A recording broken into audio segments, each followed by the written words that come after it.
إن الحمد لله نحمده ونستعينه ونستغفره ونعوذ بالله من شرور أنفسنا ومن سيئات أعمالنا من يهده الله فلا مضل له ومن يضلل فلا هادي له وأشهد أن لا إله إلا الله وحده لا شريك له وأشهد أن محمدًا عبده ورسوله يا أيها الذين آمنوا اتقوا الله حق تقاته ولا تموتن إلا وأنتم مسلمون يا أيها الناس اتقوا ربكم الذي خلقكم من نفس واحدة وخلق منها زوجها وبث منهما رجالا كثيرا ونساء واتقوا الله الذي تساءلون به والأرحام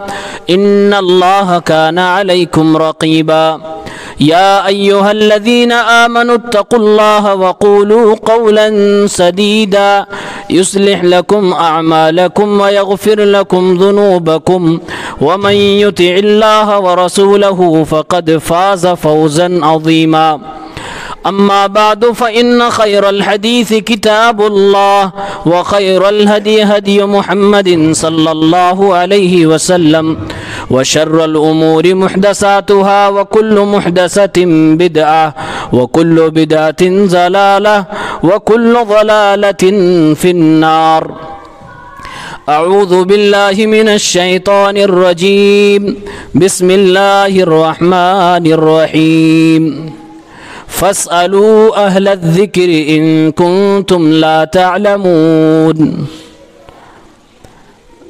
حاضرین جمعہ، اسلامی بھائیوں، نوجوان ساتھیوں، عزیز بچوں،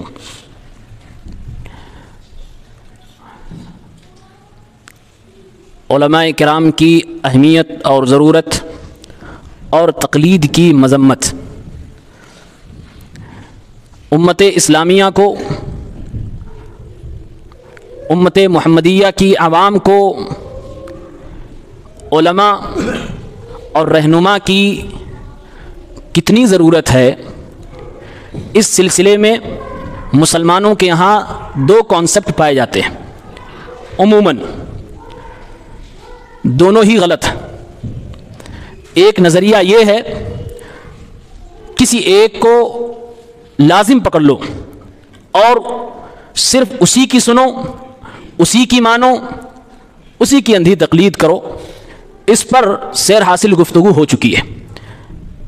شرعی نقطہ نظر سے یہ نظریہ صحیح نہیں ہے۔ دوسرا نظریہ یہ ہے کہ اس امت کے عوام کو، لوگوں کو، جوانوں کو علماء کی ضرورت ہی نہیں ہے۔ خود ہی اٹھاؤ قرآن شریف اور خود ہی اٹھاؤ بخاری اور اللہ کے نبی صلی اللہ علیہ وسلم کی نصوص کو اور خود سے ہی سمجھنا شروع کر دو، خود سے اس کے تفسیر اور تفہیم لوگوں کے سامنے بیان کرنا شروع کر دو، خود سمجھنا شروع کر دو، یعنی علماء سے بیزار ہو جاؤ۔ یہ نظریہ بھی غلط ہے، اور دونوں ہی نظریہ مسلمانوں کے اکثریتی طبقے میں پایا جاتا ہے۔ ان دونوں کے بیچ کا ایک نظریہ ہے جو اعتدال اور وسطیت کا نظریہ ہے، وہ صحیح ہے۔ اسی سلسلے میں انشاءاللہ آپ کے سامنے آج کچھ باتیں رکھی جائیں گی۔ سورہ صف کی آیت نمبر 9 میں اللہ رب العالمین نے فرمایا ہے هو الذی ارسل رسولہ بالہدی ودین الحق لیظہرہ علی الدین کلہ ولو کرہ المشرکون۔ اللہ کی ذات وہ ذات ہے جس نے اپنے رسول کو نفع بخش علم کے ساتھ، ہدایت کے ساتھ مبعوث فرمایا، رسول بنا کر بھیجا، دین حنیف، دین اسلام دے کر بھیجا، تاکہ اپنے اس دین کو دنیا کے تمام ادیان باطلہ پر ظاہر کرے اور اس کو غالب کرے۔ اللہ رب العالمین کا دین، دین اسلام غالب ہونے کے لیے آیا ہے، کبھی بھی مغلوب نہیں ہو سکتا۔ وَلَوْ كَرِهَ الْمُشْرِكُونَ، اللہ کے ساتھ بغاوت کرنے والے، شرک کرنے والے چاہے جتنی نفرت کر لیں، اللہ کے نبی صلی اللہ علیہ وسلم کو اللہ نے دین اسلام دے کر بھیجا۔ پھر اللہ رب العالمین نے پیارے پیغمبر کو ذمہ داری سونپ دی، اے میرے نبی، میں نے آپ کو رسول بنا دیا، میں آپ کو قرآن مجید کی آیتیں اتار کر دے رہا ہوں، نازل کر رہا ہوں، میرے پیغمبر اب قرآن کی آیتوں کو لوگوں کے سامنے کھول کھول کر بیان کر دیجئے۔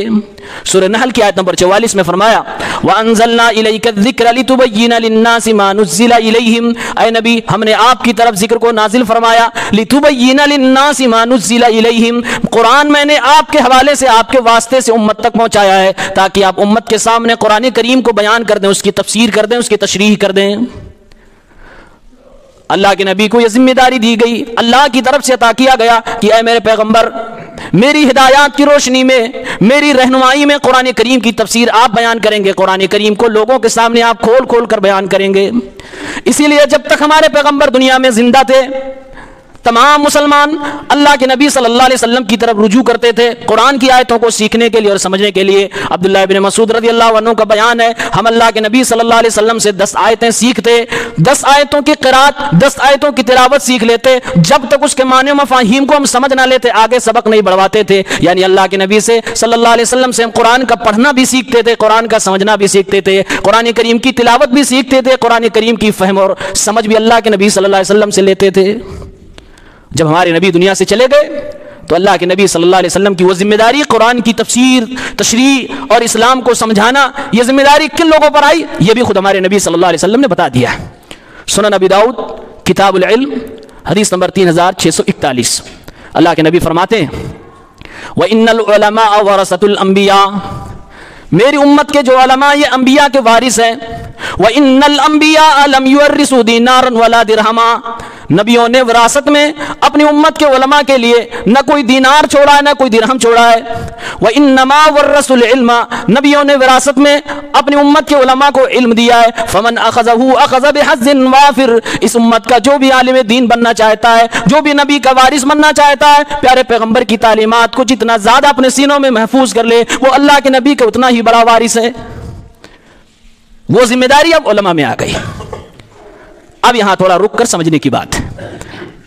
سماج میں خود کو عالم کہنے والے 2 طرح کے لوگ، ایک علماء سو، برے علماء، بدعتی علماء، لوگوں کو غلط رہنمائی کرنے والے، ڈنڈی مارنے والے علماء، جھوٹ بولنے والے علماء، مکاری اور فریب کرنے والے علماء، اور ایک قسم ان علماء کی ہے جن کو قرآن نے علماء ربانی کہا ہے، جو کتاب و سنت کی روشنی میں لوگوں کی رہنمائی کرتے ہیں، جو حقیقت میں اپنے نبی صلی اللہ علیہ وسلم کے مشن کو آگے بڑھا رہے ہیں، جو تا قیامت اپنے نبی صلی اللہ علیہ وسلم کی صحیح تعلیمات کو امت تک پہنچاتے رہیں گے۔ یہ جو پہلا طبقہ ہے جس کو علماء سو کہتے ہیں، ان کی بہت قسمیں ہیں۔ اس میں کچھ ایسے بھی ہیں جو عالم ہے ہی نہیں، جن کو عربی سے ناواقفیت ہے، عربی میں زیرو ہیں، بغیر عربی پڑھنے اور لکھنے کے اگر کوئی علم کا دعوے دار بن جائے تو اپاہج ہوگا، وہ کہیں نہ کہیں کبھی نہ کبھی ضرور ٹھوکر کھائے گا اور بہت بڑا بلنڈر کر جائے گا، آپ کو ہم کو احساس تک نہیں ہوگا۔ اسی میں بردرس بھی آتے ہیں، اسی میں متعلمین بھی آتے ہیں، اسی میں وہ لوگ بھی آتے ہیں جو منصب اور عہدے کی وجہ سے یہ سمجھ لیتے ہیں کہ میں دین کا جانکار ہو گیا، میں فتوے دے سکتا ہوں۔ ان سارے لوگوں کا تذکرہ ابھی ہوگا آپ کے سامنے۔ دوسرا طبقہ علماء حق کا، علماء ربانیین کا، جو حقیقت میں اللہ کے نبی صلی اللہ علیہ وسلم کے وارث ہیں۔ تو ایسے لوگوں کے تعلق سے علامہ ابن حجر رحمہ اللہ فتح الباری کے اندر قرآن کی ایک آیت کی تفسیر میں امام داؤدی کا قول نقل کرتے ہیں، کہتے ہیں اللہ رب العالمین نے پیارے پیغمبر صلی اللہ علیہ وسلم کو یہ ذمہ داری سونپ دی کہ امت کے لوگوں تک اللہ کا پیغام پہنچائیں، تو اللہ کے نبی نے قرآن کریم کی تفسیر کر دی، تشریح کر دی جب تک زندہ تھے، اور جب میرے نبی دنیا سے چلے گئے وہ ذمہ داری امت کے علماء میں کنورٹ کر دی گئی، ٹرانسفر کر دی گئی۔ اگر کوئی معاملہ لوگوں کے پاس آئے، اگر کوئی امن کا معاملہ، خوف کا معاملہ، کوئی فتوے کا معاملہ، کوئی دین و شریعت کا معاملہ لوگوں کے پاس آئے، کاش کی لوگ اس معاملے کو اللہ کے رسول صلی اللہ علیہ وسلم کی طرف یا پھر اہل علم کی طرف، علماء ربانیین کی طرف اس معاملے کو لوٹا دیتے، جو علماء قرآن و سنت کی نصوص کو سمجھتے ہیں، جو علماء حقیقت میں شریعت کی سمجھداری رکھتے ہیں، وہ اس سے مسئلے کا استنباط کرتے، امت کی رہنمائی کرتے، امت کو صحیح راہ دکھاتے، صراط مستقیم کی طرف لے جاتے۔ اللہ نے آگے فرمایا وَلَوْلَا فَضْلُ اللَّهِ عَلَيْكُمْ وَرَحْمَتُهُ لَاتَّبَعْتُمُ الشَّيْطَانَ إِلَّا قَلِيلًا، اگر اللہ تعالیٰ کا فضل و کرم نہ ہوتا، اگر اللہ تعالیٰ کا احسان نہ ہوتا، اگر اللہ تعالیٰ اپنے نبی محمد رسول اللہ صلی اللہ علیہ وسلم کے بعد اس امت کے اندر علماء کو نہ پیدا فرماتا تو اے میرے بندو لَاتَّبَعْتُمُ الشَّيْطَانَ إِلَّا قَلِيلًا، تم میں سے کچھ کم ہی لوگ بچ پاتے جو شیطان کی اتباع نہ کرتے، ورنہ اکثریت شیطان کے نقش قدم پہ چلنے لگتی۔ نقل کرتے ہیں کہ اللہ تعالیٰ نے وہ ذمہ داری اپنے نبی کی علماء میں ٹرانسفر کرتی۔ اب علماء کو بھی کچھ چیزیں دھیان میں رکھنی چاہیے. یہ معمولی ذمہ داری نہیں ہے. جب کوئی بھی عالم دین کہتا ہے یہ حلال ہے یہ حرام ہے، گویا کہ وہ ذمہ داری لے رہا ہے. یہ میری اپنی بات نہیں، یہ اللہ اس کے رسول کی بات ہے، اور یہ بہت بڑی ذمہ داری ہے. اور کبھی اگر سوال کیا جائے اور عالم کے پاس علم ہو جواب نہ دے تو اس پہ اللہ کے نبی صلی اللہ علیہ وسلم نے بھی ڈرایا اور دھمکایا ہے. سنن ترمذی کتاب العلم حدیث نمبر 2649، پیارے پیغمبر صلی اللہ علیہ وسلم فرماتے ہیں من سئل عن علم علمه ثم كتمه الجم یوم القیامت بلجام من نار. جس عالم سے کسی بھی چیز کے بارے میں سوال کر لیا جائے جس کے بارے میں وہ جانتا ہو، اس کے باوجود لوگوں سے وہ علم چھپا لے جائے، قیامت کے دن آگ کا ایک لجام بنایا جائے گا، آگ کا ایک انگارہ بنایا جائے گا، توق بنایا جائے گا، مالا بنایا جائے گا اور اس کے گلے میں پہنا دیا جائے گا. اس لیے علم کو چھپانا ایک بڑا گناہ ہے. اور یہی اللہ کے نبی صلی اللہ علیہ وسلم بھی ارشاد فرماتے ہیں اے میری امت کے لوگوں، اے میری وارثین، اے علماء کرام کی جماعت، اپنے آپ کو بے لگام نہ کرنا، قرآن و سنت کی روشنی میں ہمیشہ گفتگو کرنا. اگر علم ہوا تو جواب دینا، علم نہ ہو تو خاموشی اختیار کر لینا. لا ادری کہنے میں کوئی شرم محسوس نہ کرنا، لیکن میرے نام پر جھوٹ ہرگز نہ بولنا. صحیح بخاری کتاب و احادیث الانبیاء 3461 میں اللہ کے نبی صلی اللہ علیہ وسلم فرماتے ہیں بلغوا عنی ولو آیا. اے میری امت کے لوگوں، میری طرف سے میری امت تک میرا پیغام پہنچا دو، چاہے ایک آیت ہی کا پیغام ہو. اس کے بعد اللہ کے نبی اخیر میں فرماتے ہیں من کذب علی متعمدا فلیتبوأ مقعدہ من النار. جس نے میرے نام پر جان بوجھ کر جھوٹ بولا وہ اپنا ٹھکانہ جہنم بنا لے، وہ اپنی سیٹ جہنم کے اندر ریزرو کر لے. یعنی اللہ کے نبی صلی اللہ علیہ وسلم فرما رہے ہیں کہ علماء امت کو دھیان دینا چاہیے کہ کوئی بھی حدیث ایسی نہ بیان کرے جو اللہ کے نبی صلی اللہ علیہ وسلم کے نام پہ جھوٹ بولی گئی ہو یا ضعیف روایت ہو. اللہ کے نبی آگاہ فرما رہے ہیں میرے نام پہ جھوٹ بولنے والا میرا امتی جہنم کے اندر جائے گا، اپنی سیٹ جہنم میں ریزرو کروا لے. یہ چیزیں اگر علماء دھیان میں رکھیں تو امت کی صحیح رہنمائی ہوگی. بیمانی یہی ہوتی ہے کہ یا تو علم ہے چھپا لیا جاتا ہے، یا پھر علم نہیں ہے پھر بھی فتوے دیے جاتے ہیں، پھر امت غلط راہ پہ چلی جاتی ہے. امام مالک رحمہ اللہ کا دور دیکھو. امام مالک رحمہ اللہ جن کے بارے میں مدینے کے اندر مشہور ہے لا یفتی ومالک بالمدینہ، مدینے کے اندر جب تک امام مالک جیسا عبقری عالم موجود ہے کسی کی جرأت و ہمت نہیں ہے کہ مدینے میں کوئی دوسرا فتویٰ دے. ایک دوسرے شہر سے ایک آدمی سفر کر کے امام مالک کے پاس آتا ہے، 40 سوالوں کی لسٹ لے کر آیا، ایک ایک کر کے سوال پوچھنے لگا. امام مالک جواب دینے لگے لا ادری، مجھے نہیں معلوم. 36 سوالوں کے جواب میں امام مالک کا جواب ہے مجھے نہیں معلوم، لا ادری لا ادری. 4 سوالوں کے جواب میں انہوں نے مختصر جواب دیا. سائل کہنے لگا، سوال کرنے والا کہنے لگا میں اتنے دور سے چل کے آیا، میں خود تھک چکا ہوں، چلتے چلتے میری سواری تھک چکی ہے، آپ کا نام سن کر آیا، آپ اتنے بڑے عالم دین ہو کر آپ نے میرے اکثر و بیشتر سوالوں کے جواب میں یہ کہہ دیا لا ادری، مجھے معلوم نہیں.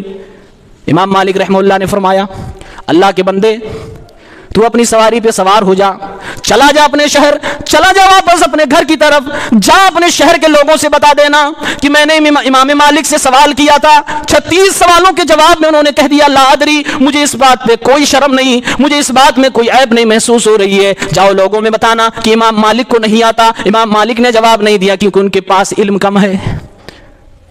یہ وہ علماء تھے جو حقیقت میں اللہ سے ڈرنے والے تھے. اور ایسے ہی علماء کے بارے میں قرآن کہتا ہے انما یخشی اللہ من عبادہ العلماء، اللہ رب العالمین سے ڈرنے والے اللہ کے بندوں میں سب سے زیادہ وہ لوگ ہیں جو اللہ رب العالمین کو حقیقت میں جانتے ہیں، یعنی عالم ہیں. اور یہ علماء اگر آج پائے جائیں تو امت بڑی آسانی سے صراط مستقیم پر آ جائے گی. جھوٹ نہ بولے، علم نہیں ہے بولتے ہمیں نہیں آتا.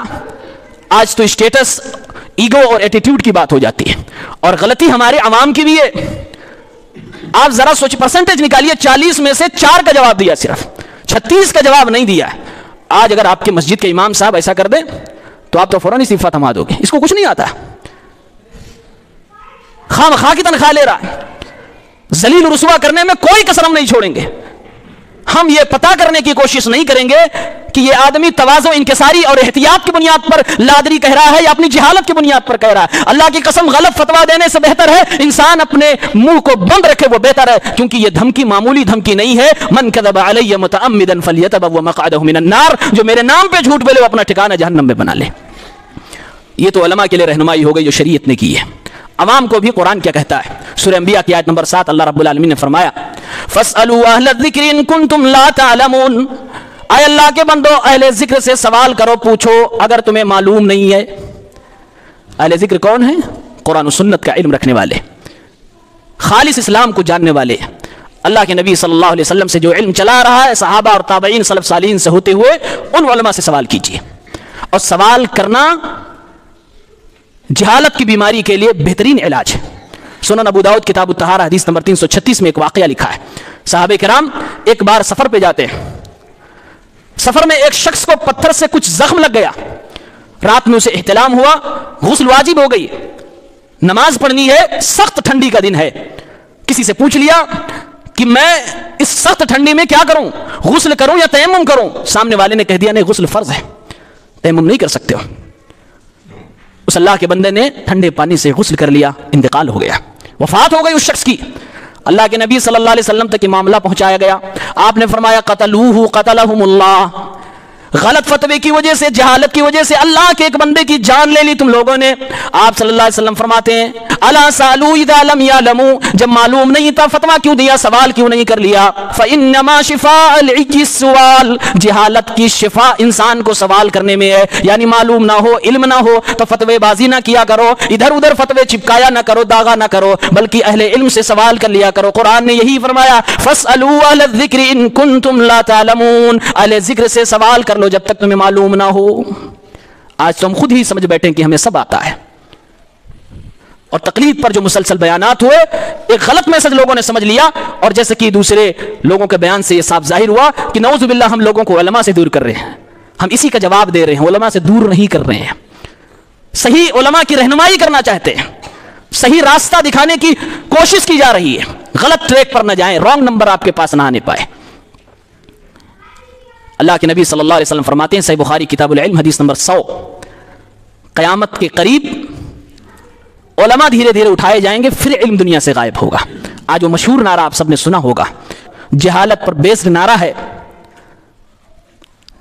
نہ میں بابی نہ میں وہابی، میں ہوں مسلم علمی کتابی. لاکھوں کی تعداد میں اس کے فالوورز لوگ موجود ہیں.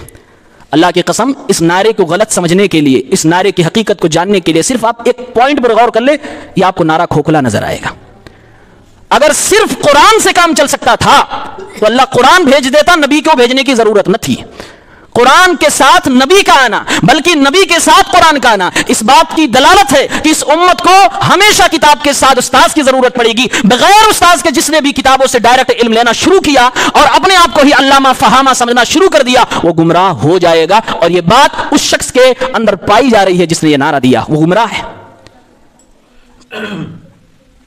اللہ کے نبی صلی اللہ علیہ وسلم فرما رہے ہیں ان اللہ لا يقبض العلم انتزاعا ينتزعه من العباد. اللہ رب العالمین جب علم کو اٹھانا ہوگا تو ایسے ہی لوگوں کے سینوں سے علم نہیں نکالے گا، بلکہ اللہ رب العالمین ولكن يقبض العلم بقبض العلماء، علم کو اٹھانے کے لیے اللہ تعالیٰ زمین سے علماء کرام کو اٹھانا شروع کر دے گا.